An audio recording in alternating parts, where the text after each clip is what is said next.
হবে, তৈরি করতে হবে।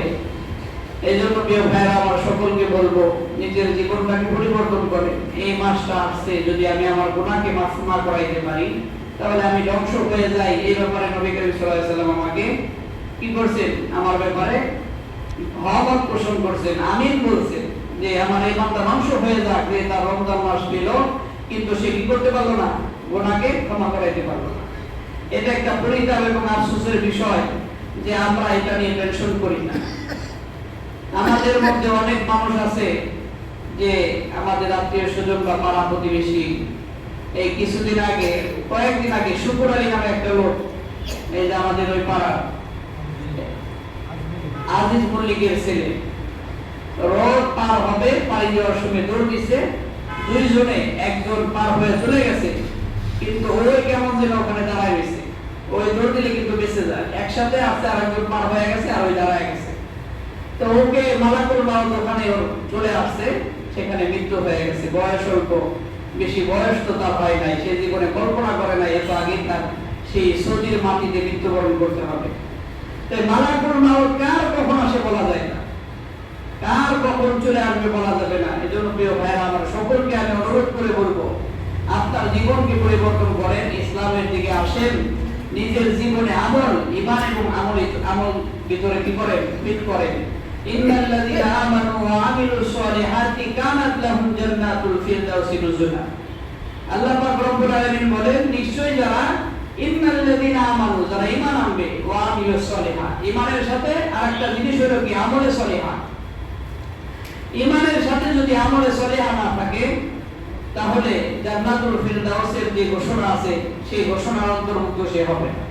একটা হলো ঈমান আর একটা আমল, এই দুইটা জিনিসের সমন্বয় একটা মানুষ আল্লাহ পাকের নৈকট্য অর্জন করতে পারবে। আপনি ঈমান আনেন নাই, মসজিদে এসে ইতিকাফ করলে এই ইতিকাফের কি হবে না, কোনো ফায়দা হবে না। আপনি ঈমান আনছেন, ঈমানের সাথে আল্লাহ পাক আমলে সলিহা করতেছেন, এইটা যদি করেন তাহলে আল্লাহ পাক রব্বুল আলামিন নৈকট্য অর্জন করতে পারবেন এবং লাইলাতুল কদরের মতো এই বরকত, এই মহান একটা উপহার আপনি অর্জন করতে পারবেন। এই জন্য বলা হয়েছে, ইন্নাল্লাযীনা আমানু ওয়া আমিলুস সলিহাতি কানাত লাহুম জান্নাতুল ফিরদাউসি নুজুলা। আল্লাহ পাক রব্বুল আলামিন বললেন, নিশ্চয়ই যারা ঈমান এনেছে এবং আমলে সলিহা করেছে তাদের জন্য তারা জান্নাতে, জান্নাতুল ফিরদাউসের মেহমান হিসেবে তাদেরকে ঘোষণা করলেন। তারা মৃত্যুর পর আল্লাহ পাক রব্বুল আলামিন তাদেরকে জান্নাতুল ফিরদাউসের বাসিন্দা বানিয়ে দিবেন।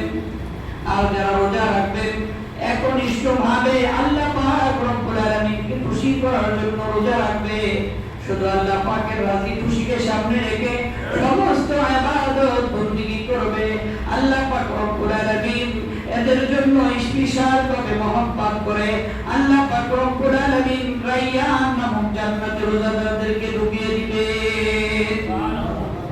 এই জন্য আল্লাহ পাক আমাদের জন্য ধাপে ধাপে স্পেশাল উপরের পর্যায়ে নিচের পর্যায়ে সব ব্যবস্থা করে রাখছেন। সওয়াবের ক্ষেত্রেও আল্লাহ পাক রব্বুল আলামিন আমাদেরকে বিশেষ কিছু সওয়াবের রজনী, দিন, ক্ষণ ঠিক করে দিয়েছেন, কিন্তু আমরা এগুলো অবহেলার কারণে এগুলো অর্জন করতে পারছি না। অর্জন না করার কারণে আমরা এই বিশেষ ইবাদত থেকে বঞ্চিত হচ্ছি। আমাদের জন্য জুমা রাখা হয়েছে, এই সপ্তাহে যত সগীরা গুনাহ হয় এটি ক্ষমা করার জন্য, কিন্তু এই জুমার গুরুত্ব আমাদের কাছে না থাকার কারণে আমরা জুমায় ঠিক মতো কি করতে পারি না, আসতে পারি না। এরপরে রমজান মাস দেওয়া হয়েছে 11 মাসের গুনাহগুলো মাফ করে কত পবিত্র হওয়ার জন্য, তারপরে আমরা নিজেদের গুনাহকে ক্ষমা করাইতে পারি না।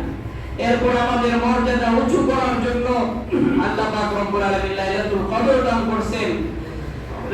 লাইলাতুল কদর, এটার দ্বারা আল্লাহ পাক আমাদের মর্যাদা উঁচু করবেন, আমাদের জান্নাতকে বড় করে দিবেন, কিন্তু আমরা গাফিল হয়ে সেই জিনিসগুলোকে ছেড়ে দিচ্ছি।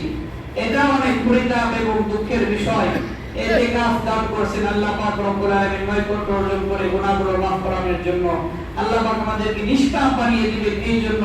কিন্তু বান্দা, আল্লাহ পাক যতই বান্দাকে ডাকে, বান্দা ততই কি হইতে থাকে, আল্লাহ থেকে দূরে সরতে থাকে। তো এই বান্দা কিভাবে আল্লাহ পাক রব্বুল আলামিন নৈকট্য অর্জন করবে বলেন? প্রিয় ভাইরা আমার, সকলকে বলবো সময় চলে যাবে, কারোর জন্য অপেক্ষা করবে না। আল্লাহ পাক সময়ের কসম খেয়ে বললেন ওয়াল আসর ইন্নাল ইনসানা লাফি খুসর। আল্লাহ বললেন সময়ের শপথ, সময়ের কসম, ইন্নাল ইনসানা লাফি খুসর, নিশ্চয় নিশ্চয় সমস্ত মানুষ ক্ষতির ভিতরে আছে।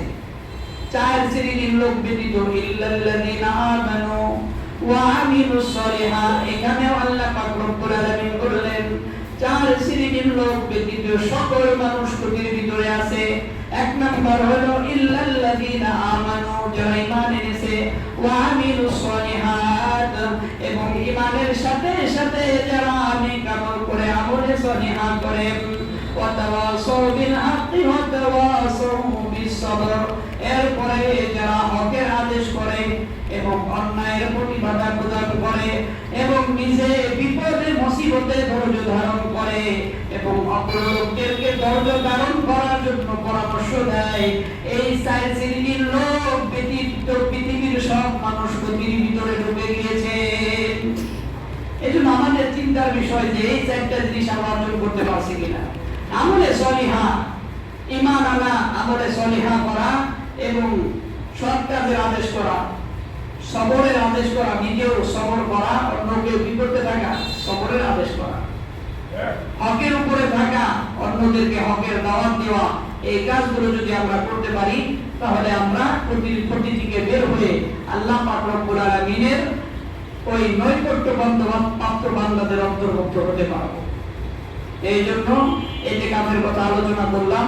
প্রিয় ভাইয়েরা আমার, সকলেই নিয়ত করেন ইতিকাফ করার জন্য। দুনিয়ার ব্যস্ততা থাকবে, এই ব্যস্ততার মধ্যেও আপনার আল্লাহর ইবাদত করতে হবে, আল্লাহকে খুশি করতে হবে। এটা যদি আপনি করতে পারেন তাহলে দুনিয়াতে আপনি সফল কান, পরকালেও সফল কান। তো আল্লাহ পাক রব্বুল আলামিন আমাদেরকে আমল করার জন্য তৌফিক দান করেন। যারা সুন্নাত পড়েন নাই